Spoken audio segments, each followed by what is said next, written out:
धन्यते संसारी धन्यते संसारी दयावंत जे अंतरी येथे उपकारासाठी आले घरजा वैकुंठी लटिके वचन नाही देही उदासीन येथे उपकारासाठी आले घरजा वैकुंठी मधुरावाणी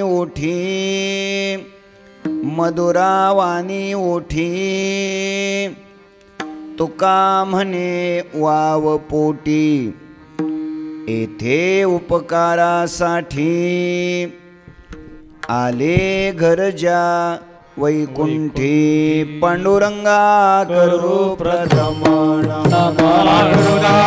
करू प्रथम हरे पांडुरंगा करू प्रथम पांडुरंगा करू प्रथम दुसरे चरणा संतांची हरे चरण संतांचिया संतांचिया दाने कथेचा विस्तारू दाने कथेचा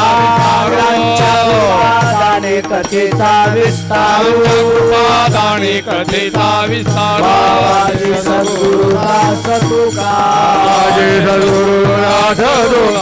बाबाजी सद्गुरुदास तुका नमो सद्गुरो तुकया ज्ञान दीपा नमो सद्गुरु सच्चिदानंद रूपा नमो सद्गुरु भक्त कल्याण मूर्ते नमो सद्गुरु भास्करा पूर्ण कीर्ती शेवे लागी सेवक झालो तुमच्या लागलो निज चरणा तुमच्या तुमच्या लागलो निज चरणा आगे सेवक झालो तुमच्या लागलो निज चरणा तुमच्या लागलो निज चरणा तुमच्या लागलो निज चरणा स्वामी तुकया देवा यावरी न करावा यावरी न करावा यावरी न करावा अहो स्वामी तुकया देवा यावरी न करावा वीरो यावरी न करावा वीरो यावरी न करावा वीरो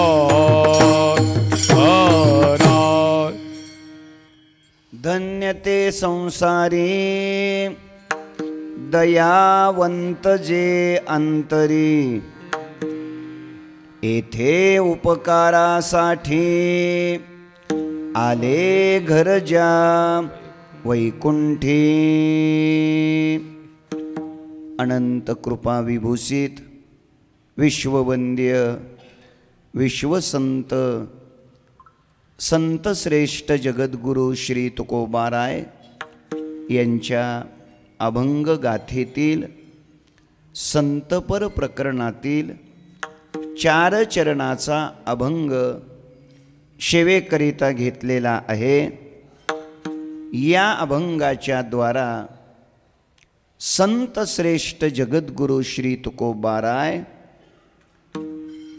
संत महापुरुषांच्या जीवनातली लक्षणं सांगून संसारामध्ये तेच धन्य आहेत असे तृप्तीचे वर्णनाचे उद्गार या अभंगातून स्पष्ट करतात। विठ्ठल विठ्ठल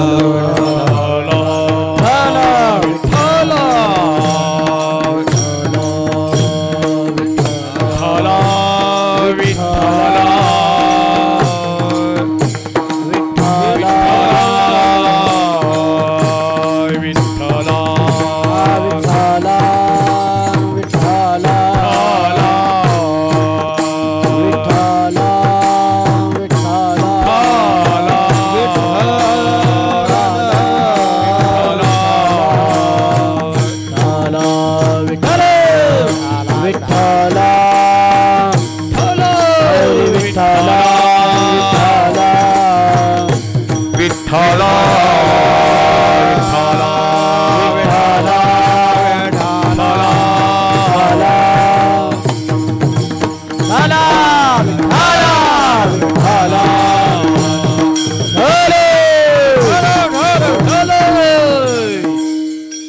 ब्रह्मांड नायक अकारण कारण करुणा वरुणालय अखिल गुणनिधान भक्तवत्सल जगदाधार रुक्मिणी प्राण संजीवन भगवान श्री पंढरीश परमात्म्याच्या असीम कृपेद्वारा ज्ञान कैवल्य तेजोनिधी विश्वमाऊली ज्ञानोबाराय वैराग्य शिरोमणी संत हृदय सम्राट विश्ववंद्य जगद्गुरु श्री तुकोबाराय आदी करून सर्व संत महंतांच्या आशीर्वादाने उपस्थित संत महंत भाविक सज्जन माता भगिनी या सर्वांच्या पवित्र उपस्थितीमध्ये स्वानंद सुखनिवासी गुरुनाम गुरु सद्गुरु जोग महाराज यांच्या अनुकंपेने समापन्न होत असलेला हा पंचदिनी कीर्तन महोत्सव वारकरी संप्रदायातील लातूर शहरातील खडगाव या गावचे जुन्या पिढीतील भगवान श्री पंढरीरायाचे वारकरी संप्रदायाचे आणि भगवान मर्यादा पुरुषोत्तम रामप्रभू यांचे सेवक हरिभक्तीपरायण संत सेवक आदरणीय पूजनीय नागनाथरावजी साठे अर्थात मामा यांच्या वयाला 75 वर्ष पूर्ण होत आहेत आणि त्यानिमित्ताने त्यांच्या अमृत महोत्सवाचं औचित्य साधून संपन्न होत असलेला हा भक्ती महोत्सव या महोत्सवातील आजच्या आरंभाच्या पहिल्या दिवसाच्या पहिल्या सत्रातील हरिकीर्तन सेवेचं सौभाग्य साठे परिवाराच्या द्वारा मातोश्री सौभाग्यवती मुद्रिकाबाई नागनाथरावजी साठे सौभाग्यवती संगीताबाई युवराजजी साठे सौभाग्यवती कांचनबाई जयराजजी साठे सौभाग्यवती भाग्यश्रीताई धनराजजी साठे आणि मामांच्या सुकन्या सौभाग्यवती मीराबाई अंगदरावजी जाधव या सर्व साठे परिवाराच्या आणि त्यांचे जावाई या सर्व परिवाराच्या द्वारा संपन्न होत असलेला हा अमृत महोत्सव आणि त्या अमृत महोत्सवामध्ये आज आपण उपस्थित आहोत। अमृत महोत्सवाचा प्रारंभ आजच्या या नामचिंतनाने हरिकीर्तनाने सुरुवात त्या उत्सवाची होते आणि या उत्सवामध्ये आज आपण सेवा करण्याकरिता उपस्थित आहोत। जगद्गुरु संतश्रेष्ठ श्री तुकोबारा यांच्या अभंग गाथेतील संतपर प्रकरणातील 4 चरणाचा अभंग सेवेकरिता घेतलेला आहे। या अभंगातून जगद्गुरु संतश्रेष्ठ श्री तुकाराम महाराज तेच संसारामध्ये धन्य आहेत, तेच संसारामध्ये विशेष आहेत, तेच संसारामध्ये भाग्यवान आहेत, तेच संसारामध्ये वर्णनीय आहेत, तेच संसारामध्ये आदर्श आहेत, तेच संसारामध्ये मार्गदर्शक आहेत. या विषयाचं मग ते म्हणजे कोण, मग त्यांच्याकडे काय काय लक्षणं असतात याचा विचार या अभंगामध्ये महाराज करतात. विठ्ठल विठ्ठल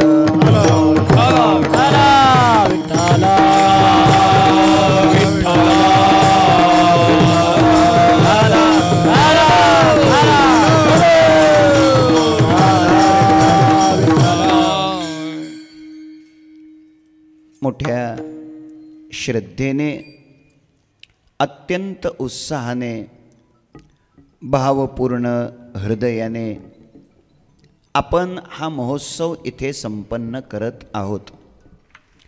संपूर्ण साठे परिवार, संपूर्ण खडगावातील ग्रामस्थ, संपूर्ण लातूर शहरातील वारकरी संप्रदायातील सर्व लोक, लातूर आणि लातूर पंचक्रोशीतून उपस्थित असलेले सर्व टाळकरी, गायनाचार्य, मृदंगाचार्य आणि लातूर शहरात, लातूरच्या संपूर्ण विभागामध्ये वारकरी संप्रदायाचं कार्य करत असलेले आदरणीय कीर्तनकार, प्रवचनकार, वारकरी शिक्षण संस्थेतील माझे गुरुबंधू, सर्व महाराज मंडळी या ठिकाणी टाळे घेऊन उपस्थित आहेत.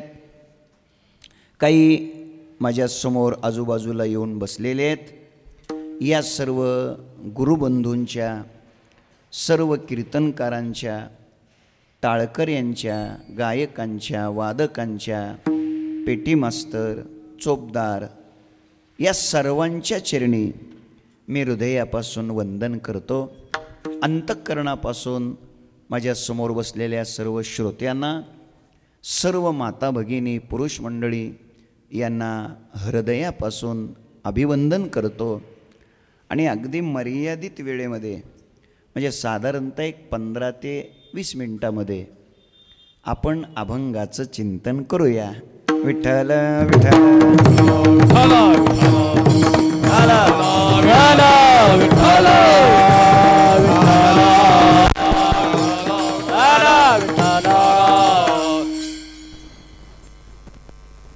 आपलं हे उशिरा जरी सुरू झालेलं असलं तरी आपण थांबताना वेळेत थांबूया. आमच्याकडे गुरुजी होते. गुरुजी ते शाळेमध्ये जात असताना कधी 11 वाजता जायचे, कधी 12:30ला जायचे, कधी 2 वाजता जायचे.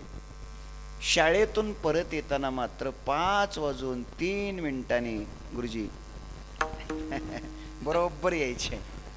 त्यांना गुरुजी तुम्ही शाळेत जाताना असं 12ला, 2ला, 2:30ला जाता, बाहेर पडताना बरोबर 5:03 कशी काय बाहेर येता?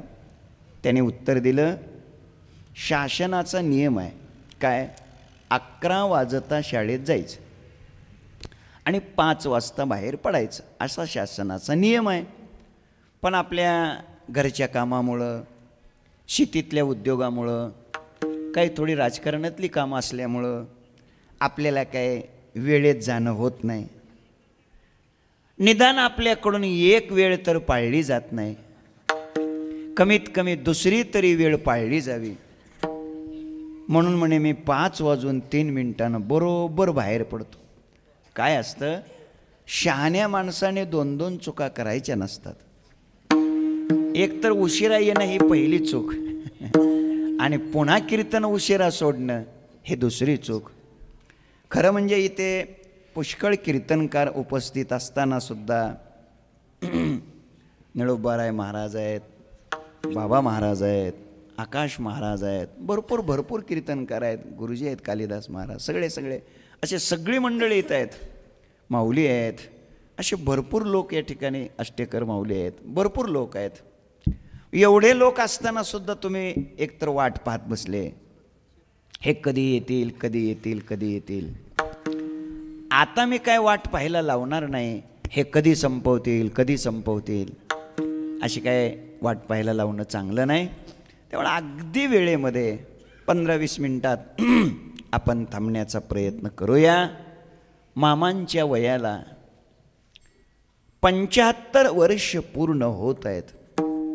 निर्धोकपणे निरोगी अशी ती 75 वर्ष त्यांची पूर्ण झालेली आहेत. आणि म्हणून अमृत महोत्सव संपन्न करायचं ठरवलंय आणि ते त्यांच्या संपूर्ण परिवाराने संपन्न करायचं ठरवलंय. लातूर जिल्ह्यातील सर्व भाविकांनी, टाळकऱ्यांनी, कीर्तनकारांनी या उत्सवामध्ये मोठ्या प्रेमानं हजर राहायचं ठरवलंय.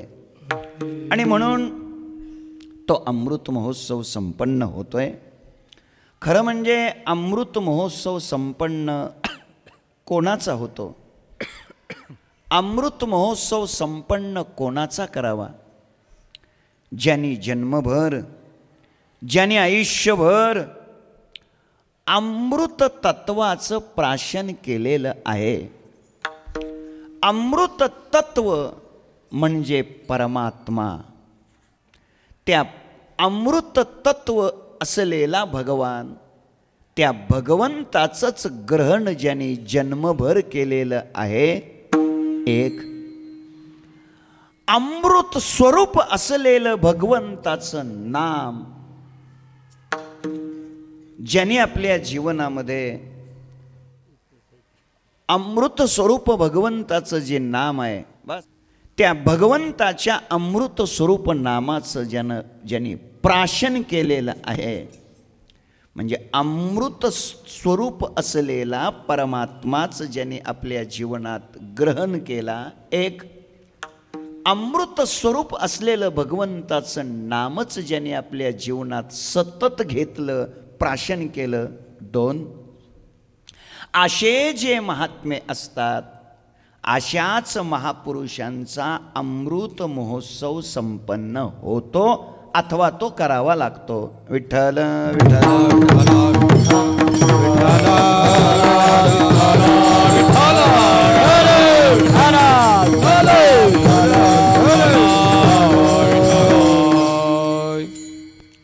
मामांचं जीवन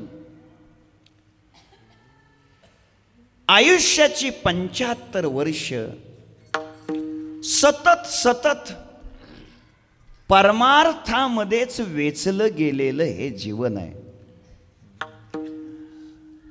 अमृत तत्व असलेला जो परमात्मा आहे, त्या भगवंताची कृपा आपल्यावर कशी होईल याकरिता सातत्यपूर्ण प्रयत्न करत असलेलं हे व्यक्तिमत्व आहे.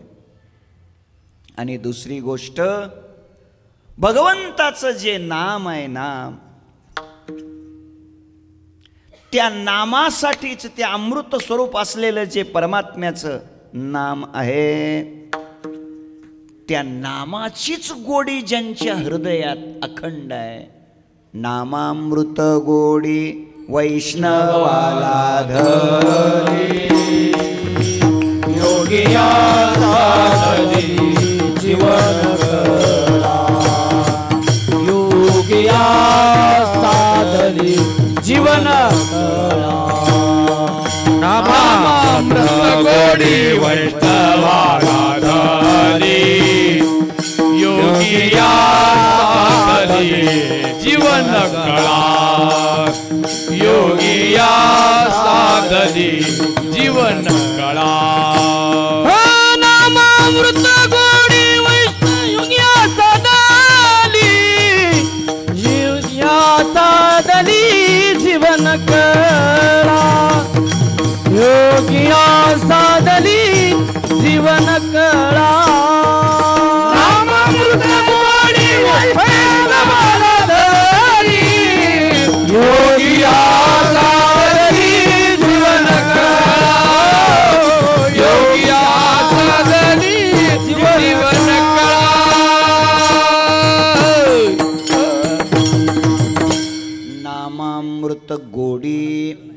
वैष्णवा लाधली.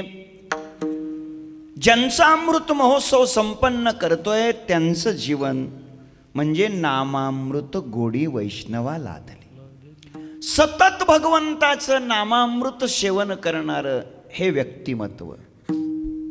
आणि म्हणून अमृताचंच प्राशन आहे.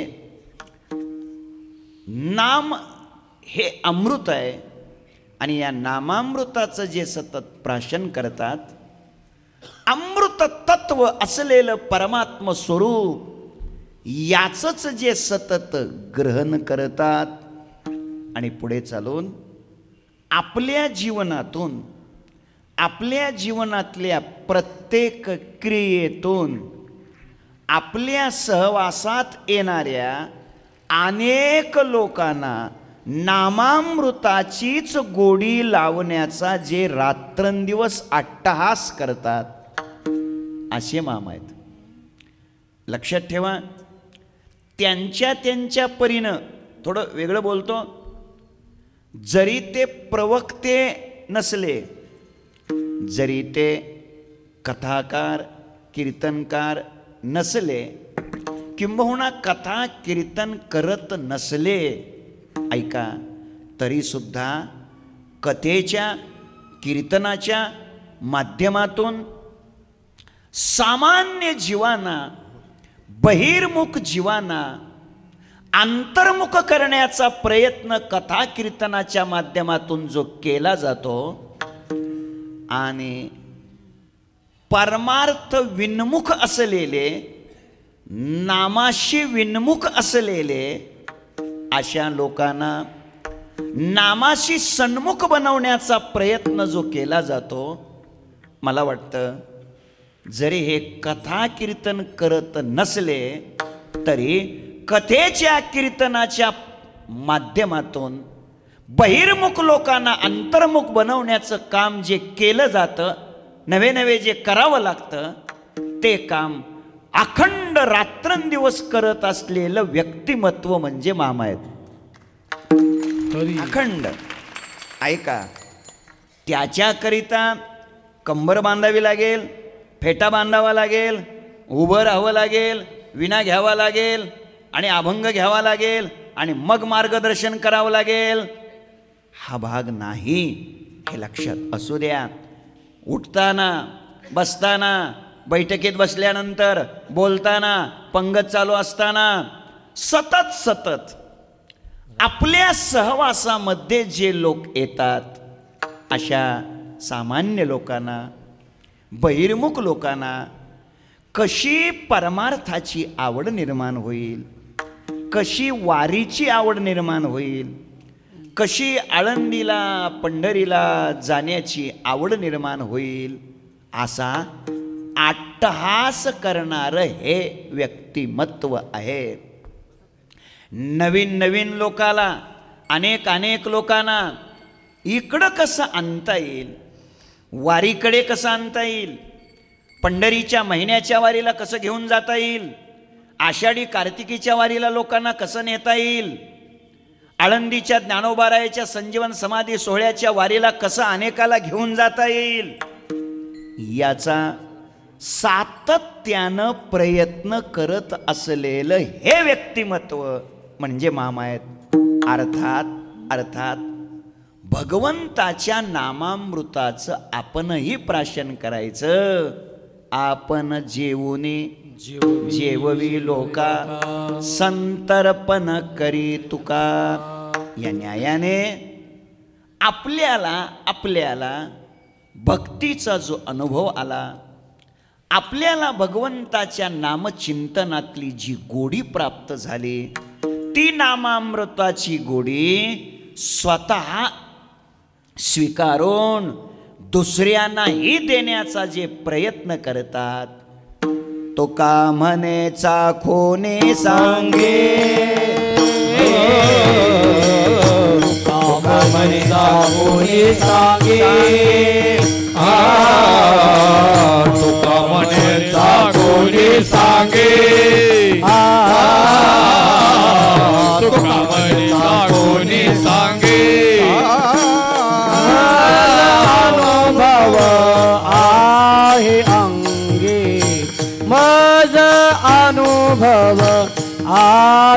सांगे ऐसे तुक वचनी आहे ऐसे सुख वाचाले आहे मज अनुभव आहे अंगी मज अनुभव आहे अंगी ऐसे तुक वचनी आहे ऐसे सुख वचनी आहे हे तुका म्हणे तो कोणी सांगे माझा अनुभव आहे अंगे माझा अनुभव आहे अंगे माझा अनुभव आहे अंगे तुका म्हणे तो कोणी सांगे माझा अनुभव आहे अंगे माझा अनुभव माझा अनुभव आहे अंगे तुका म्हणे चाखोनी सांगे मज अनुभव आहे अंगे. ऐका, केवळ सांगे नाही, चाखोनी सांगे, अनुभव सांगे असं जीवन आहे. अनुभव सांगे. लक्ष द्या, केवळ सांगणं वेगळं आणि भगवंताच्या नामचिंतनाचं स्वतःच्या जीवनात अनुष्ठान करून मग ते लोकांना सांगणं निराळं. आदरणीय मामांचं जीवन हे त्या पद्धतीचं आहे. आणि म्हणून अमृत तत्व असलेल्या परमात्म्याचं ग्रहण, अमृत स्वरूप नामस्मरणाचा स्वीकार आणि आपल्याला प्राप्त झालेलं नामामृत ते लोकांनाही देण्याचा प्रयत्न हे करत असल्यामुळं अशा व्यक्तिमत्वाचाच अमृत महोत्सव संपन्न होतो. ऐका, ज्याने अनेक लोकांच्या कानामध्ये नामचिंतनाचं अमृतच ओतलं, अशाच व्यक्तिमत्वाचा खऱ्या अर्थाने अमृत महोत्सव संपन्न होतो. आणि म्हणून हा अमृत महोत्सव आहे.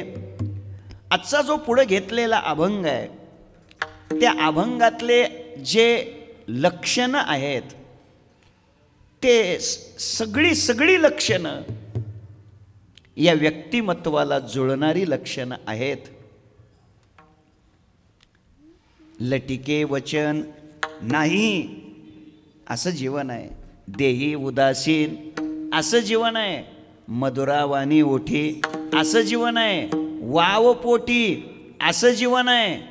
आणि म्हणूनच धन्य ते संसारी.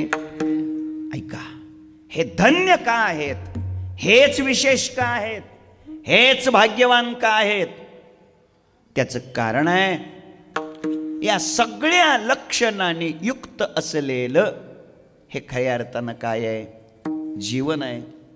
सगळ्या लक्षणांनी युक्त असलेलं जीवन आहे.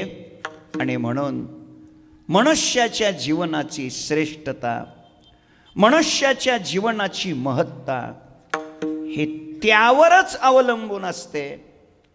तोच जीवनामध्ये धन्य आहे, तोच जीवनामध्ये महान आहे, तोच जीवनामध्ये श्रेष्ठ आहे. कोण जीवनात महान आहे? कोण जीवनात श्रेष्ठ आहे? कोण जीवनामध्ये धन्य आहे? महाराज याचं उत्तर अभंगाच्या पहिल्या चरणात देतात.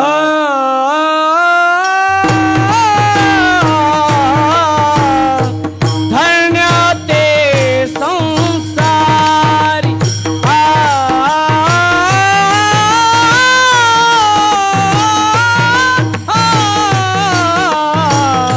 धन्य ते संसारी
संसारामध्ये ते धन्य आहेत. कोण?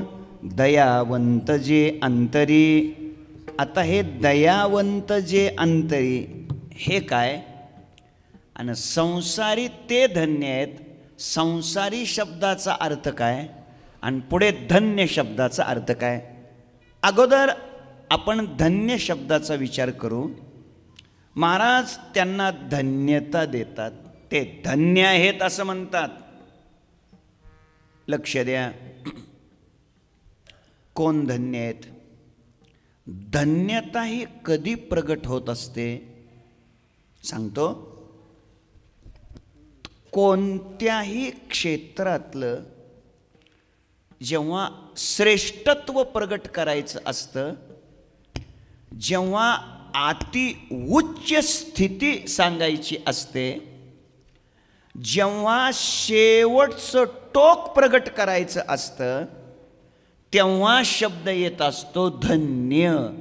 लक्ष द्या, आता त्याच्या पुढं काहीही शिल्लक न राहणं अशी स्थिती जीवनामध्ये जेव्हा निर्माण होत असते, तेव्हा जो शब्द प्रगट होत असतो त्याला काय म्हटलं जातं? धन्य. त्या क्षेत्रातल्या सर्वोच्च स्थितीपर्यंत जाणं, आता त्याच्या पुढे काहीच शिल्लक न राहणं, अशा स्थितीचं वर्णन करत असताना शब्द येतो धन्य. मग लक्षात ठेवा, भक्तीच्या विषयात जेव्हा अतिउच्च अवस्थेपर्यंत मनुष्य जाऊन पोहोचतो, परमार्थाच्या क्षेत्रात जेव्हा अतिउच्च स्थितीपर्यंत मनुष्य जाऊन पोहोचतो, आता त्याच्या पुढं काहीही शिल्लक राहिलेलं नाही. अशा स्थितीचं वर्णन करताना मुखातून शब्द येत असतो धन्य. ऐका, धन्यता तेव्हाच दिली जाते. स्थिती कोणतीही असू द्या, क्षेत्र कोणतंही असू द्या, त्या त्या क्षेत्रात आता त्याच्या पुढं काही शिल्लक नाही असं जेव्हा होत असतं, तेव्हा मुखातून शब्द येत असतो धन्य. पुष्कळ ठिकाणी आलेला आहे. व्यक्तीला धन्यता दिलेली आहे, काळाला धन्यता दिलेली आहे, वेळेला धन्यता दिलेली आहे, दिवसाला धन्यता दिलेली आहे. सगळी प्रमाणं पाठ आहेत. सगळी प्रमाणं म्हणायची म्हटलं तर 2-2.5 वाजतील आपल्याला. सगळी प्रमाणं पाठ आहेत. धन्य आनंदाची सापडली वेळ, तेने संत सज्जन भेटले कृपाळ, तेने फेडियला बुद्धीचा मळ, दृष्टी दाखविला यशोदेचा बाळो. ऐका, धन्य आनंदाची सापडली वेळ. संत पुरुषांची भेट ज्या क्षणाला झाली, ज्या वेळेला झाली, त्या वेळेसारखी भाग्यवान वेळ या जगात कोणतीच नाही. म्हणून शब्द दिला धन्य आनंदाची सापडली वेळ. ऐका, ज्या काळाला संत भेटतात, धन्य काळ. संत भेटी पायी मिठी पडली तो, संदेहाची सुटली गाठी, झालो पोटी शीतळ. संत भेटल्यामुळं ज्या काळाला संत भेटले, तो काळ इतका भाग्यवान आहे, त्याच्यासारखा जगात अनुकूल काळ कोणताच नाही. ते प्रगट करण्यासाठी शब्द आलाय धन्य काळ. संत भेटी ज्या दिवशी संताचं दर्शन झालं, धन्य दिवसाजी दर्शन संतांचे, नांदे तया घरी दैवत पंढरीचे. ज्या दिवशी संत भेटले तो दिवस धन्य, ज्या काळाला संत भेटले तो काळ धन्य, ज्या वेळेला संत भेटले ती वेळ धन्य. लक्ष द्या, म्हणजे आता त्या वेळेसारखी अनुकूल वेळ जगात कोणतीच नाही. त्या काळासारखा भाग्यवान काळ जगात कोणताच नाही. त्या दिवसासारखा आनंदाचा दिवस जगात दुसरा कोणताच नाही. मग त्या आनंदाचं, त्या दिवसाचा आनंद प्रगट करण्याकरता, त्या वेळेतला सर्वोच्च आनंद सांगण्याकरता, त्या काळाचा सर्वोच्च आनंद सांगण्याकरता मुखातून शब्द काय आला? धन्य. लक्ष द्या, कोणत्याही क्षेत्रातलं सर्वोच्च टोक सांगायचं ठरलं की मुखातून जो शब्द बाहेर पडतो त्याला काय म्हटलं जातं? धन्य. क्षेत्र कोणतंही असू द्या, कोणतंही असू द्या. एखाद्या माणसाला कितीही सांगितलं तरी कळतच नाही. कितीही समजून सांगितलं तरी त्याच्या ध्यानात राहतच नाही. एक मनुष्य मला म्हटलं, महाराज तुमचं कीर्तन ऐकताना फार गोड वाटतो. मी म्हटलं मग वाईट कधी वाटतो? काय वाटायला होतं ना, वाईट वाटतं. ऐका, तो म्हणला तसं नाही हो. मग कीर्तन संपल्यानंतर ध्यानातच काय राहत नाही हो. ठीक आहे म्हटलं, काहीतरी सांगा ना, ध्यानात राहण्यासाठी काहीतरी सांगा ना. मी त्याला म्हटलं सांगतो. काही नाही म्हटलं, तू रोज सकाळी उठून स्नान झालं, पूर्व दिशेला तोंड करून उभं राहायचं, सूर्यनारायणाकडे तोंड करायचं आणि सूर्यनारायणाला नमस्कार करायचा. असा 3 वेळा फक्त नमस्कार करायचा. रोज सकाळी उठून स्नान झालं की सूर्यनारायणाला 3 वेळा काय करायचा? नमस्कार करायचा. बस एवढं कर म्हटलं. नक्की तुझ्या बुद्धीत प्रकाश पडेल, स्मृती चांगली होईल, आठवणीत राहील. ठीक आहे. नंतर त्यांची आणि आमची भेट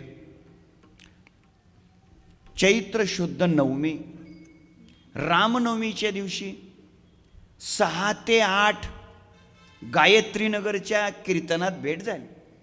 म्हणजे आपलं तो पण प्रचार करून टाकलेला बरा आहे का मामा?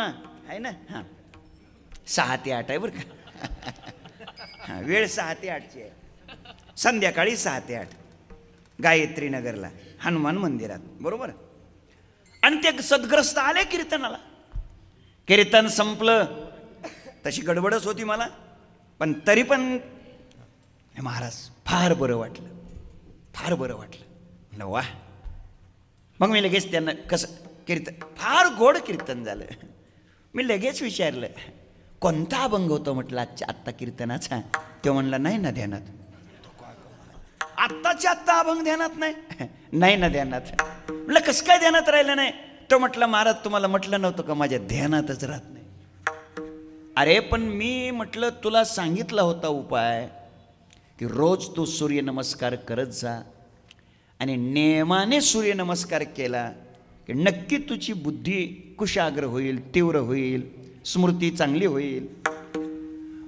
ध्यानात राहायला पाहिजे होतं. रोज नेमानं सांगितल्याप्रमाणे सूर्यनमस्कार तुम्ही केला नाही का म्हटलं. त्याने उत्तर दिलं नाही केला. म्हटलं का बरं केलं नाही? मी तुम्हाला सांगितलं होतं ना करा म्हणून. त्याने सांगितलं तेच ध्यानात राहिलं नाही. आता काय बोलावं बरं अशा माणसाला? आणि मग अशा वेळेला त्या माणसाच्या तोंडातून शब्द येतो धन्य आहे बाबा तुमचा. माणूस काय म्हणतो? धन्य आहे तुमच्या बुद्धीची. म्हणजे बुद्धीचं जाड्य सांगताना सुद्धा, बुद्धीचा निकृष्ट दर्जा सांगताना सुद्धा आता याच्यापेक्षा निकृष्ट काही शिल्लक राहिलंच नाही. म्हणून शब्द काय मुखातून आला? धन्य आहे तुमच्या बुद्धीची. ऐका, त्या क्षेत्रातलं सर्वोच्च स्थिती सांगायची असेल तर शब्द येतो धन्य. म्हणून इथे धन्य ते धन्यवान आहेत. कशात? धन्यते संसारी. इथे संसारी शब्दाचे पुष्कळ अर्थ घेता येतील. संसारी धन्य आहेत, मग ब्रह्मचारी धन्य नाहीत का? असा अर्थ होईल कदाचित. संसारी धन्य आहेत, मग वानप्रस्थी धन्य नाहीत का? संसारी धन्य आहेत, मग संन्यासी धन्य नाहीत का? ऐका, इथे धन्यते संसारी याचा पहिला अर्थ, आणि त्यातल्या त्यात या अभंगाच्या चिंतनात अतिमहत्वाचा अर्थ जर आपल्या पुढे घ्यायचा असेल, जन्म आणि मरण, या जन्म मरणाला संसार असं म्हटलेलं आहे. मनुष्य म्हणून जन्माला आल्यानंतर, मानवी जीवन मिळाल्यानंतर तेच धन्य आहेत. दयावंत जे अंतरी, असा एक अर्थ. आणि धन्य ते संसारी, इथे संसारी शब्दाचा व्यापकत्वाने अर्थ घेतला तर संपूर्ण विश्व, संपूर्ण जग म्हणजेच एक काय आहे, संसार आहे. संसार. संपूर्ण मृत्यूलोक म्हणजेच काय आहे, संसार.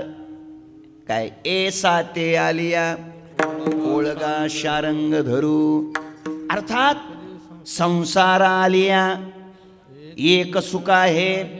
इथं संसारा आलिया म्हणजे मृत्यू लोकात जन्माला आल्यानंतर, म्हणजे संसार शब्दाचा अर्थ मृत्यूलोक असा घ्या. संसार शब्दाचा अर्थ संपूर्ण विश्व जग असा अर्थ घ्या. आणि मग संपूर्ण विश्वात, संपूर्ण जगात, संपूर्ण मृत्यू लोकात तेच धन्य आहेत. कोण? दयावंत जे अंतरी. जे अंतरी दयावंत आहेत तेच या जगात, तेच या विश्वात, तेच या मृत्यू लोकात, तेच या संसारात काय आहेत, धन्य आहेत, भाग्यवान आहेत. का बरं? दयावंत जे अंतरी, ज्यांच्या अंतरंगामध्ये दया आहे, दयेनं जे युक्त आहेत ते धन्य आहेत. एक लक्षण केलं, एक पैलू केलाय, दयावंत जे अंतरी, धन्य ते संसारी. दुसरा पैलू करता येईल, लटिके वचन नाही, धन्य ते संसारी. तिसरा पैलू करता येईल, देही उदासीन आहे, धन्य ते संसारी. चौथा आपल्याला निकष सांगता येईल, मधुरावाणी ओठी, धन्य ते संसारी. आणि पाचवा निकष सांगता येईल, तुका म्हणे वाव पोटी, धन्य ते संसारी.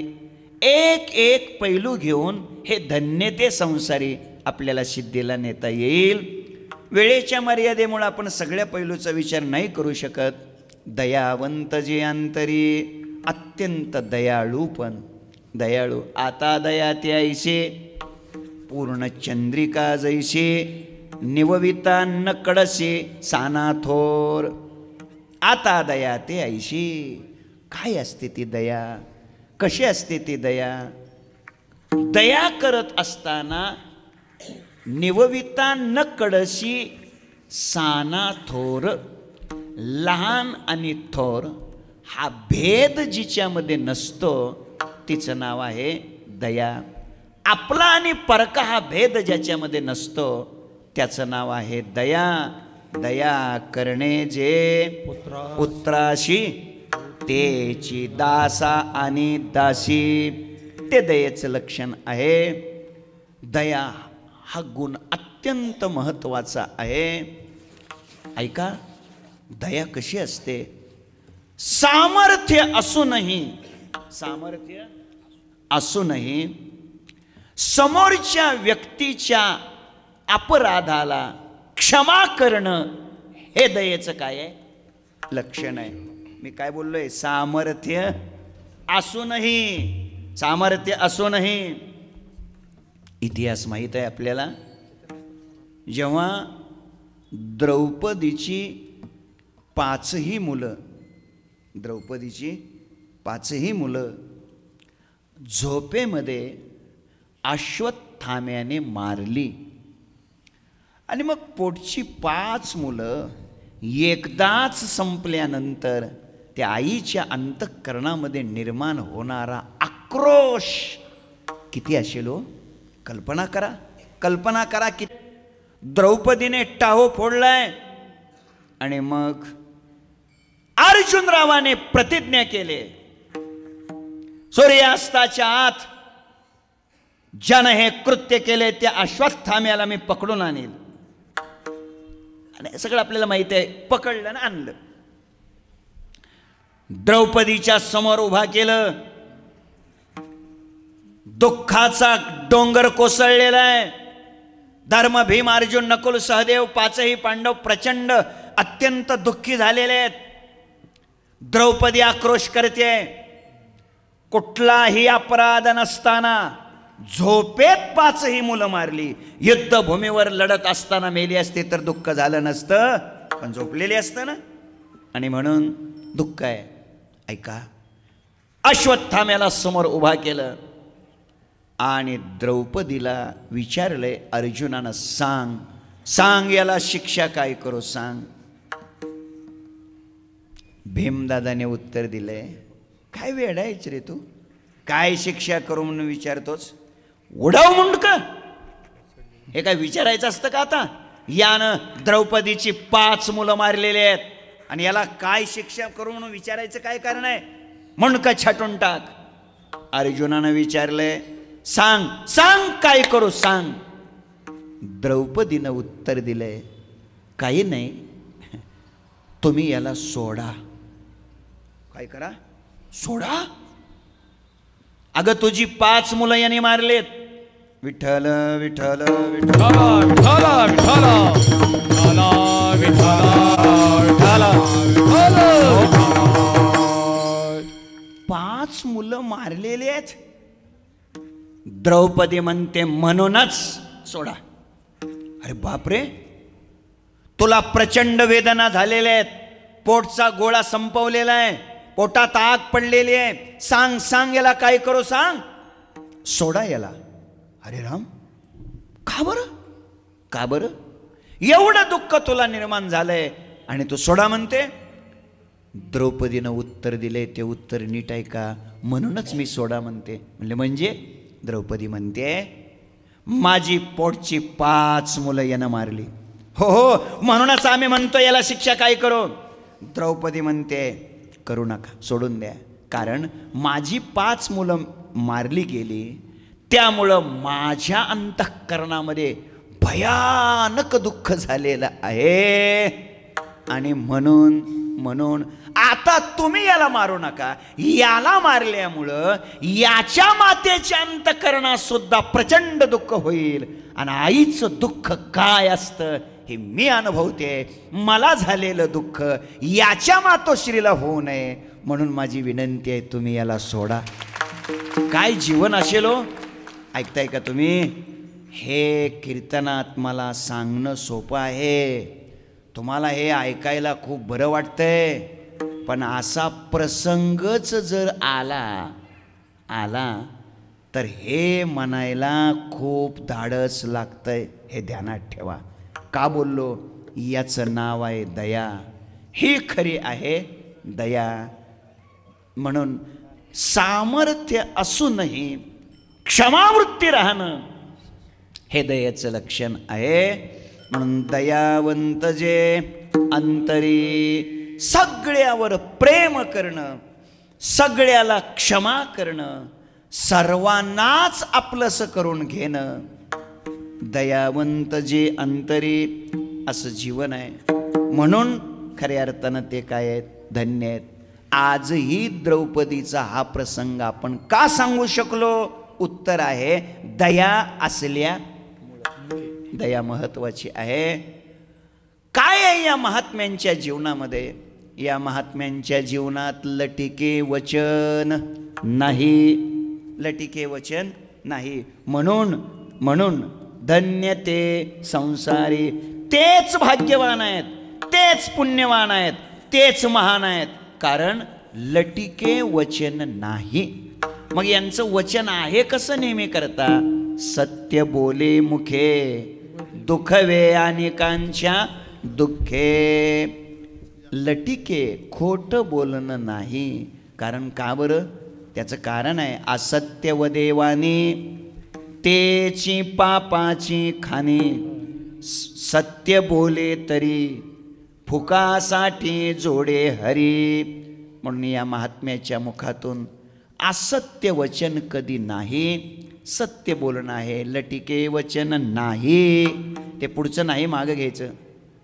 देहे उदासीन, ऐका ऐका, नेहमी करता स्वतःच्या शरीराचा, स्वतःचं शरीर आणि त्याला निरनिराळ्या प्रकारचे विलास देणं, भोग देणं, त्या भोगाकडे काय आहे?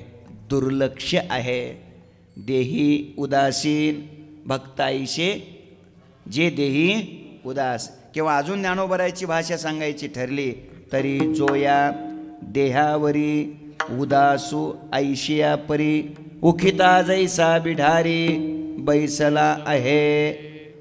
वृक्षाची सावली वाटे जाता मिनली, घरावरी तेतुली असतानाही. मामांचं जीवन म्हणजे देही उदासीन, मामांचं जीवन म्हणजे घरावर उदासीन. जसं रस्त्याने जाताना मनुष्य एखाद्या झाडाच्या सावलीला बसतो आणि थोड्या वेळानं निघून जातो, पुन्हा त्या सावलीचा आणि त्या झाडाचा माणूस विचार करतो का? नाही करत. अगदी आपलं ते जे घर आहे ना, 2 मजली ते घर, ते खडगाव रोडचं ते घर आहे ना, ते घर म्हणजे अगदी तशा पद्धतीनं घरावरी तेतुली असता नाही. अगदी एक लक्षात ठेवा, व्यवस्था म्हणून स्वीकार करणं निराळं आणि आसक्ती धारण करणं निराळं. ही व्यवस्था आहे, आसक्ती नाही. कुठेतरी माझं असं घर आहे, कुठेतरी माझं असं मंगल कार्यालय आहे, कुठेतरी माझा असं विटचा उद्योग आहे, कुठेतरी माझी अशी जमीन आहे. ही आसक्ती या व्यक्तिमत्वाकडे नाही. लक्षात ठेवा, या सगळ्याचा उपयोग धर्म कार्यासाठीच केला जातो. वारकऱ्याच्या स्वागतासाठी घराचा उपयोग केला जातो. आणि म्हणून देही उदासीन असं जीवन आहे, लटिके वचन नाही असं जीवन आहे. आणि सगळ्यात महत्त्वाचं म्हणजे मामांच्या संबंधाने तुकोबारायांची भाषा आहे, मधुरावानी ओठी. घड्याळ पुढे गेलेलं आहे, मधुरावानी ओठी. जर वाणीचा विचार केला, बोलण्याचा विचार केला तर अत्यंत माधुर्य आहे. कधीही समोरच्या माणसाच्या अंतःकरणाला लागलं असं बोलणं नाही. आट नाही, वेग नाही, विंदान नाही, आशा नाही, शंका नाही, कोणाची प्रतारणा नाही. ज्ञानोबरायची भाषा आहे, आटू वेगू विंदानू आशा शंका प्रतारणू हे संन्यसिले अवगुणू जिया वाचा. ज्या वाचेतून हे दोष संपलेले आहेत. असं मामांचं बोलणं म्हणजे मधुरावाणी ओठी. अत्यंत मधुर, अत्यंत मधुर. वर्मस्पर्शी बोलणं नाही, असत्य बोलणं नाही, कठोर बोलणं नाही आणि असंबंध बोलणं नाही. या सगळ्या दोषाला टाळून साचानी मवाळ मिथले परी रसाळ, शब्द जैसे कल्लोळ अमृताचे, असं मधुरावाणी ओठी. अशा पद्धतीचं बोलणं आहे. अत्यंत प्रेमाचं बोलणं, साजेचं बोलणं, मधुरावाणी ओठी. तुका म्हणे वाव पोटी. आणि सगळ्यांनाच आपल्या हृदयात, आपल्या पोटात, आपल्या विचारात, आपल्या मनात, आपल्या प्रेमानं सगळ्यांनाच आपलंसं करणारं, वाव पोटे सगळ्यांनाच स्वीकारणारं, अशा पद्धतीचं हे जीवन आहे. तुका म्हणे वाव पोटे. आणि मग असे जे महात्मे असतात, ज्यांची वाणी मधुर असते, ज्यांच्या वाणीत सत्यताच असते, ज्यांच्या वाणीत असत्य नसतं, जे देही उदास असतात, अंतःकरणात दयाळू असतात, असे महात्मे धन्य असतात. आणि ते धन्य महात्मे, ते महापुरुष, असे भाग्यवान महात्मे या ठिकाणी, या मृत्यूलोकामध्ये उपकार करण्यासाठी, येथे उपकारासाठी आले. घर ज्या वैकुंठी विठोबा रखुमाई. कुमाई बार कुमार जय हो बार कुमाई बार कुमार बार बार कुमार हरि हो बोला रे गवले हरि हो देव हरि हो बार कुमाई हो बार कुमाई हो बार कुमाई हो बार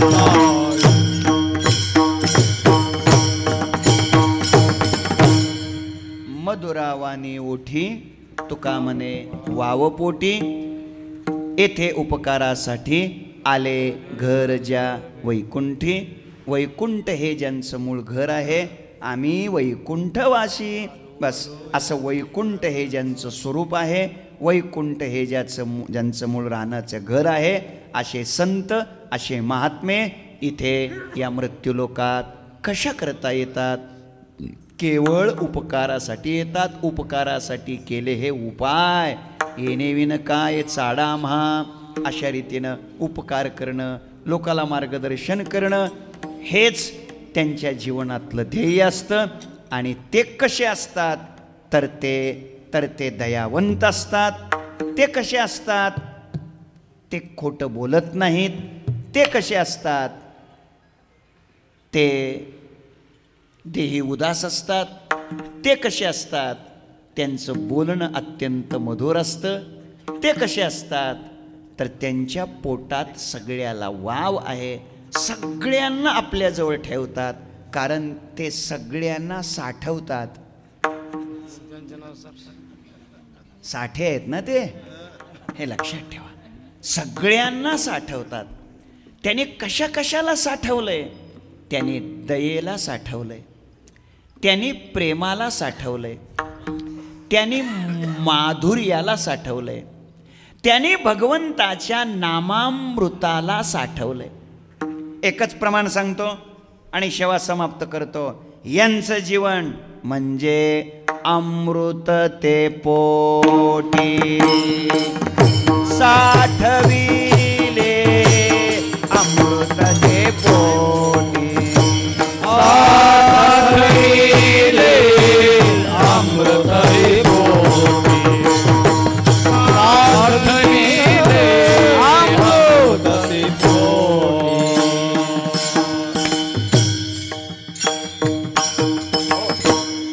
बळबुद्धी त्यांची उपकारासाठी अमृत ते पोटी साठविले. असं जीवन आहे. त्यांचं बळ आणि त्यांची बुद्धी, त्या दोन्हीचा वापर कशासाठी चालू आहे? उपकारासाठीच. मग त्यांचं संपत्तीचं बळ असेल, त्यांच्याकडं असलेलं सगळं जे काही बळ आहे, त्या बळाचा उपयोग समाजासाठी करतायत. बळ. त्यांच्याकडची बुद्धी आहे, मग रामायण वाचणं, रामायण सांगणं, हरिपाठाचं वाचन करणं, कीर्तनाला उभं राहणं, सप्ताह करणं, अर्थात ती जी सगळी बुद्धी आहे ना, त्या बुद्धीचा वापर उपकारासाठीच, म्हणजे लोकांना परमार्थाकडं कसा आणता येईल याच्यासाठीच बुद्धीचा वापर. काही लोक आपल्या बुद्धीचा वापर आपल्यासाठी करतात, स्वार्थासाठी करतात. पण हे मामा, आपल्या बुद्धीचा वापर परमार्थासाठीच, आपल्याकडं असलेलं जे बळ आहे, जे सामर्थ्य आहे, त्या सामर्थ्याचा, त्या संपत्तीचा उपयोग सत्कर्मासाठीच. मग आळंदी आषाढीचा पालखी सोहळा असेल, तुकोबारायांचा पालखी सोहळा असेल, ज्ञानोबारायांचा पालखी सोहळा असेल, या दिंडीला पंगत, या दिंडीला पंगत, त्या दिंडीला पंगत नाही, कधी म्हणायचंच नाही. समाधी सोहळा असेल, समाधी सोहळ्यामध्ये सुद्धा पंगत.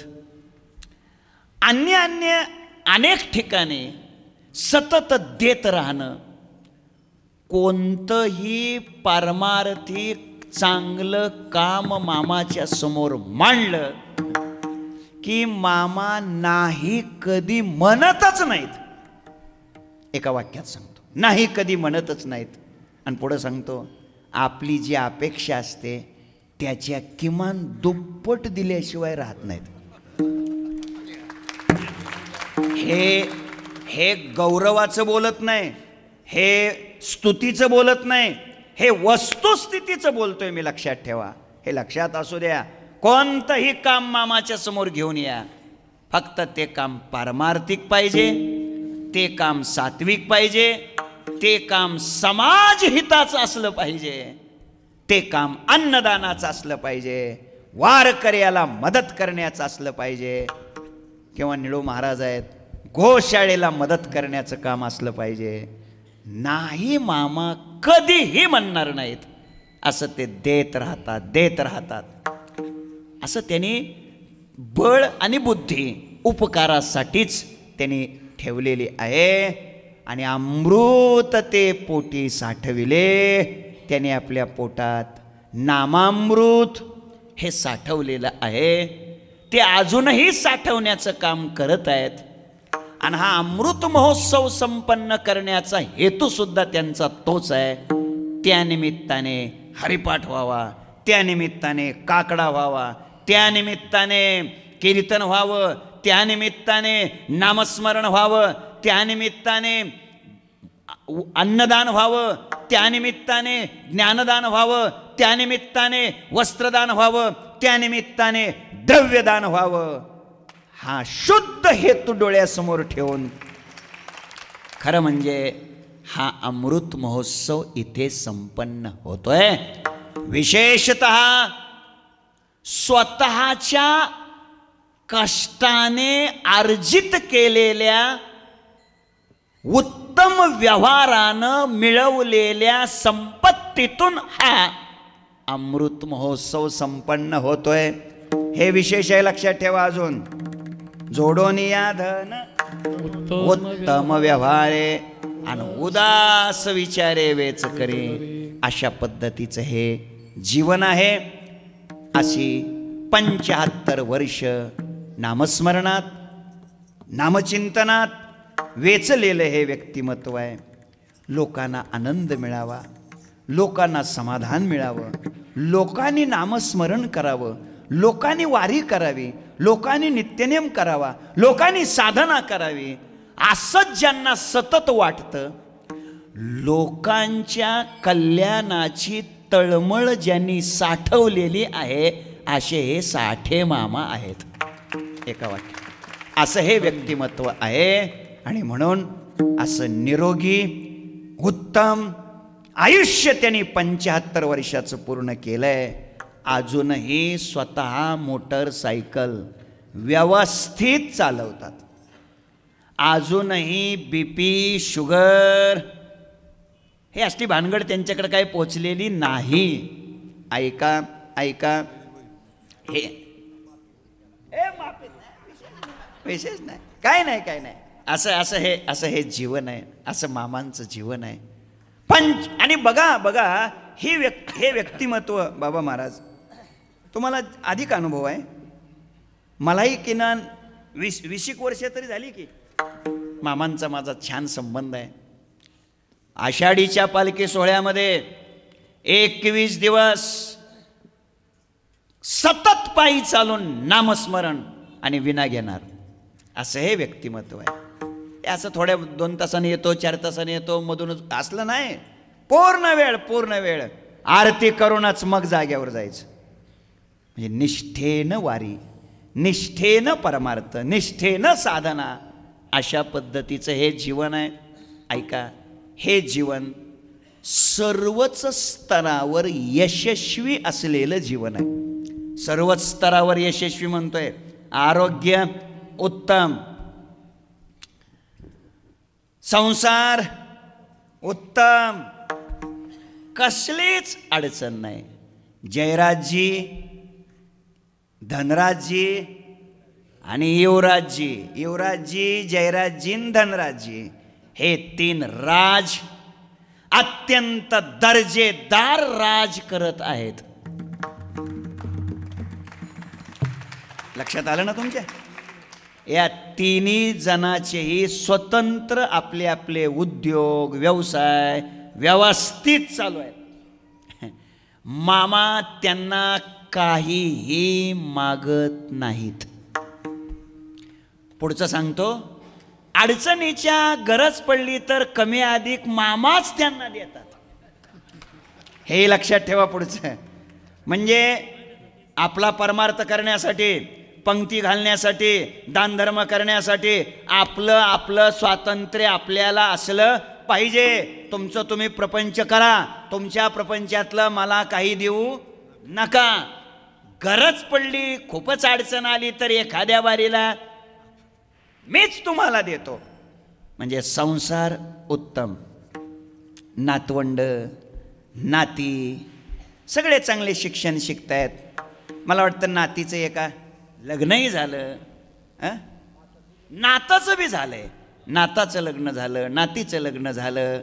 म्हणजे असं मामाचं घर म्हणजे सांगू का, गोकुळ आहे. गोकुळ काय आहे? गोकुळ. गोकुळात गेलं की कसा आनंद वाटतो, तसं असं भरलेलं घर, गोकुळ असलेलं घर म्हणजे मामांचं घर आहे. एका वाक्यात सांगू का, मामाचं घर ना, घर कसं असावं सांगतो. घर कसं असावं एका वाक्यात सांगतो. घरी जायला आनंद वाटावा असं घर असावं. नाही कळलं का तुम्हाला? घरी जायला म्हणजे दिवसभर कामं धंदा उद्योग काय केला, 4-2 दिवस गावाला गेलो, इकडे तिकडं आपण गेलो, दिवसभर भटकलो, गंजगोला आहेत पेला आहेत इकडं तिकडं, तर घरी जायला काय वाटलं पाहिजे? आनंद वाटला पाहिजे. बऱ्याच जणांचं असं नसतं, आला गड्या घरी जायची पाळी, आता घरी गेले की हायच वैताग बघा. आता हे बऱ्याच लोकांची हीच बोंब असते, आता घरी गेले की आदळा आपट हायच आपल्या नशिबाला. पण मामाचं असं नाही. मामाचं असं नाही. घरी जायला आनंद वाटतो का नाही मामा?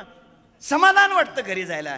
कारण सगळे सुना छान, नातवंड चांगली, नाती चांगल्या, लेकत मुलं चांगली, आणि मामाच्या खांद्याला खांदा लावून मेहनतीने कष्टाने प्रपंचही यशस्वी केला, मुलावर संस्कारही केले, आणि परमार्थात मामाला कधीच कुठंच कसलीच अडचण येऊ दिली नाही. आणि उलट मामा बरोबर ज्याने परमार्थ खंबीरपणे केलाय आणि करत आहेत, अशा मामांच्या सौभाग्यवती धर्मपत्नी आदरणीय सौभाग्यवती मुद्रिकाबाई यांचंही मी मनापासून या निमित्ताने अभिनंदन करतो. त्यांनाही मी मनापासून धन्यवाद देतो. एकट्यानं शक्य होत नाही हो हे सगळं. ते दुसरं चाक बी लय मजबूत लागतं, हे ध्यानात ठेवा. त्यांचा मामा त्यांच्यामुळं तुम्ही आहेत, हे ध्यानात ठेवा, हे लक्षात ठेवा. त्यांनी जर म्हटलं कशाला आता पंगत घालता तर जमल का? त्यांनी जर म्हटलं कशाला देणगी देता तर जमल का? नाही जमणार. आता हा एवढा मोठा उत्सव, एवढा मोठा खर्च, प्रचंड कार्यक्रम तुम्ही करताय, त्यांचं सहकार्य असल्यामुळं. चाव्या तुमच्याजवळच, चाव्या हां मामाजवळच आहे. त्या अर्थ इतकाच आहे. तेव्हा आईसाहेब त्यांचंही फार मोठं योगदान आहे. त्यांचं जरी वय कमी असलं तरी खरं सांगतो, तुमचा अमृत महोत्सव यशस्वी होण्यासाठी आणि अमृत महोत्सवापर्यंत अमृतासारखं तुमचं प्रफुल्लित, समाधानी आणि आनंदित जीवन ठेवण्यासाठी त्यांचा सिंहाचा वाटा आहे. आणि म्हणून मी त्यांचं सुद्धा मनापासून इथे अभिनंदन करतो. असं मामाचं पारमार्थिक जीवन आणि मामाचं सांसारिक जीवन यशस्वी झालेलं आहे आणि आनंदात समाधानात ते जीवन जगत आहेत. म्हणून धन्य ते संसारी, हे धन्य आहेत, हे खऱ्या अर्थानं भाग्यवान आहेत. या व्यक्तिमत्वाला निळू महाराज, बाबा महाराज कधीही मामाला फोन करू द्या, कधीही. कुठं हो मामा? हरिपाठात, हा हरिपाठात थोड्या वेळ. कधीही फोन करू द्या मामाला. मामा कुठं? आता पोथी सुरू झाली, रामायण सुरू झाले. मामा कुठं? काकड्यात आहो, काकड्यात. लक्षात ठेवा, कधीही मामाला बोलू द्या. मामा सतत परमार्थाच्या साधनेतच असतात, हे लक्षात ठेवा. असं हे जीवन आहे. सगळा काळ साधनेमध्ये, रोजचा काकडा चालूच, रोजचा हरिपाठ चालू, रोजचं गाथा ज्ञानेश्वरी भागवताचं वाचन चालूच, रोजचं ते रामायण, ते पोथी ते चालूच. बंद कधीच नाही, बंद कधीच नाही. असं सतत कामात असलेलं आणि कामात राम असलेलं काम करणारं हे व्यक्तिमत्व आहे.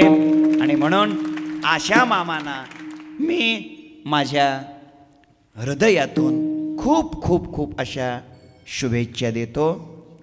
ज्ञानोबाराय तुकोबाराय पांडुरंगाचे अखंड आशीर्वाद मामांच्या पाठीशी आहेत, ते राहावे. स्वानंद सुखनिवासी गुरुनाम गुरु सद्गुरु जोग महाराज यांचे आशीर्वाद आहेत, त्यांची कृपा आहे. वारकरी शिक्षण संस्थेच्याही वतीने मी आपल्याला हृदयापासून खूप खूप शुभेच्छा देतो. माझ्या संत कृपा प्रासादिक दिंडीच्या वतीने, दिंडीतल्या सर्व वारकऱ्यांच्या वतीने आपल्याला खूप खूप शुभेच्छा देतो. संत कृपा प्रासादिक धर्मशाळेतल्या सर्व भाविकांच्या वतीने मी आपल्याला खूप खूप अशा शुभेच्छा देतो. माझ्या पाटील परिवाराच्या द्वारा मी आपल्याला हृदयापासून वंदन करतो, शुभेच्छा देतो. आणि भविष्यामध्ये तुमचं आरोग्य उत्तम राहावं, अशीच परमार्थाची साधना तुम्ही जशी करत आहात तशीच माझ्याकडूनही घडावी, अशी देवानं आम्हालाही सद्बुद्धी आणि शक्ती द्यावी, अशी प्रभूचरणी प्रार्थना करतो. आणि मामांचा हा अमृत महोत्सव त्यांचे युवराजजी, जयराजजी, धनराजजी आणि जावाई अंगदराव आणि आईसाहेब मुद्रिकाबाई हे सगळे येऊन आणि त्यांच्या सगळ्या संगीताबाई, कांचनबाई आणि भाग्यश्रीताई ह्या सगळ्या मिळून हा सोहळा करत आहेत. त्या त्यांच्या मामाच्या परिवाराला सुद्धा मी मनापासून खूप खूप शुभेच्छा देतो. अशीच मुलं, अशाच सुना, असेच नातू आणि अशाच धर्मपत्नी सगळ्यांच्या असाव्या, अशी देवाला प्रार्थना करतो. आणि आमच्या मामाचा हा अमृत महोत्सव साजरा होतोय.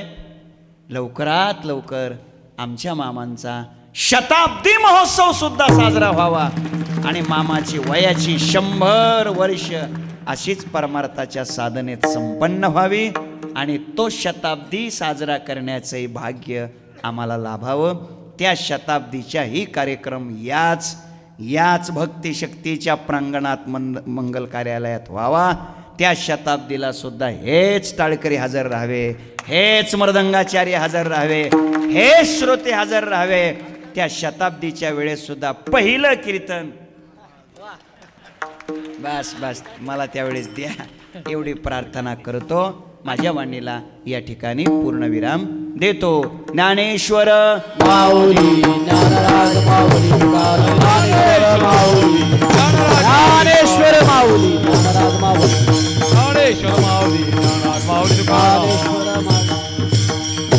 तुकाराम तुकाराम तुकाराम तुकाराम तुकाराम तुकाराम हरी तुकाराम तुकाराम तुकाराम तुकाराम हरी तुकाराम तुकाराम तुकाराम तुकाराम तुकाराम तुकाराम तुकाराम तुकाराम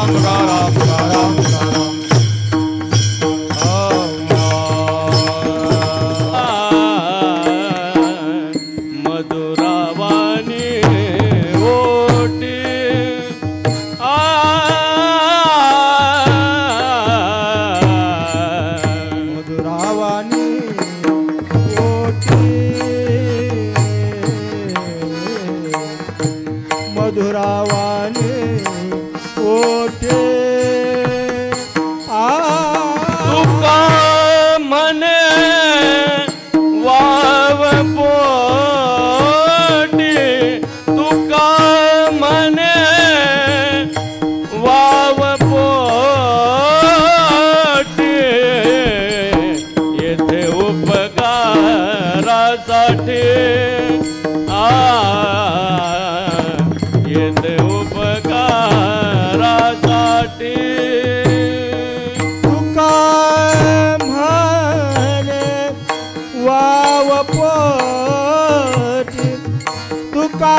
सुविचारयुक्तं समामि जोगं शिरसा गुरुंतम अनंत कृपा सिंधू पंढरीश पांडुरंग परमात्म्याच्या विश्वमाऊली ज्ञानेश्वर महाराजांच्या आदिकरून सर्व साधू संतांच्या कृपाप्रसादाने संतसेवक श्री नागनाथजी तुकाराम साठे तात्या उर्फ मामा यांच्या अमृत महोत्सवाच्या निमित्ताने संपन्न होत असलेला हा भक्ती महोत्सव आणि या भक्ती महोत्सवातील आजची ही प्रथम दिवसाची सेवा आदरणीय श्री अनिलजी महाराज बाबुळगावकर यांची झालेली आहे.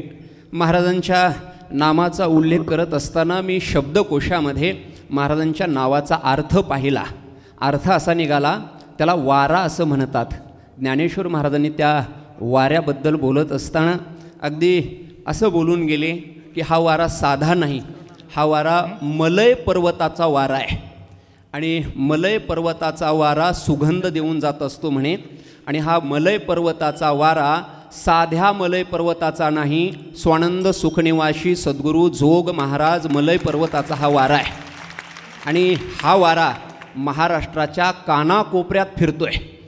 मला मित्र असं सांगून जाईल, महाराजांनी असं महाराष्ट्रातलं कोणतं खेडे गाव पाहिलं नाही असं होऊ शकत नाही. मी आदरणीय महाराजांना जवळजवळ 10 ते 12 वर्ष झालं महाराजांच्या दिंडीत मी चाललो आहे. आणि महाराजांचं आणि साठे मामांचं म्हणजेच तात्यांचं काय प्रेम आहे ते प्रेम आम्ही डोळ्यानं पाहिलेलं आहे. मी तर सहज बोलून जातो. आदरणीय महाराजांच्या समोर हे बोलणं थोडं अवघड ठरणार नाही, पण एक शब्द बोलून जातो. महाराजांपाशी प्रेमाला सुद्धा प्रेम देण्याची ताकद आहे.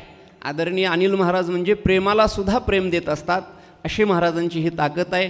महाराजांच्या चरणावरती सर्व साठे परिवारांच्या मार्फत मी नतमस्तक होतो. आणि महत्त्वाची भूमिका आदरणीय श्री तात्या मला बोलत असतात.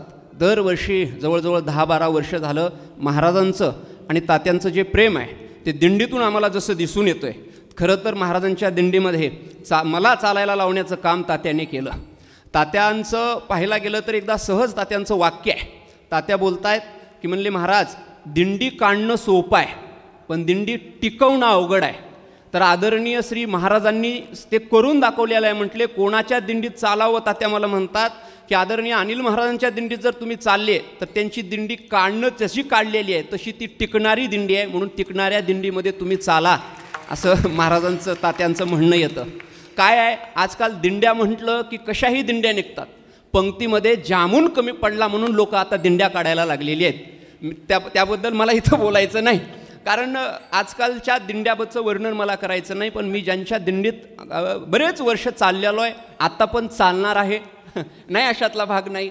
पण आदरणीय महाराज इथं आहेत, त्यांना ज्ञात आहे. तात्यांचं जितकं प्रेम महाराजांवरती आहे त्यापेक्षा सुद्धा महाराजांचं तात्यावरती अत्यंत जास्त प्रेम आहे. त्या प्रेमाबद्दल मी काही आता जास्त बोलत नाही. पण आदरणीय श्री तात्यांचे चिरंजीव युवराजजी साठे यांना मी अशी विनंती करतो की जयराजजी साठे यांना विनंती करतो की महाराजांचं या ठिकाणी संतपूजन करावं आणि हे संतपूजन झाल्यानंतर संध्याकाळी ठीक 6 ते 8 या वेळेमध्ये हरिभक्तपरायण महादेव महाराज राऊत बीडकर यांची सेवा होणार आहे. दुपारी 3 वाजता बराबर 3 ते 5 या वेळेमध्ये हरिपाठाला सुरुवात होणार आहे. 3 ते 5 या वेळेमध्ये सर्व महिला भजनी मंडळांचा हरिपाठ, कारण तात्यांच्या प्रेमाची ही सगळी परिसरातली महिला भजनी मंडळ आहेत, त्यांना विनंती आहे की सर्वांनी येऊन त्या हरिपाठाला उपस्थिती मांडावी. सर्वांच्या चरणी जाताना नतमस्तक होतो, महाराजांच्या चरणीही नतमस्तक होतो आणि थांबतो. जय ज्ञानोबाराय, जय तुकोबाराय. कुंडली कमर हरी विठ्ठल श्री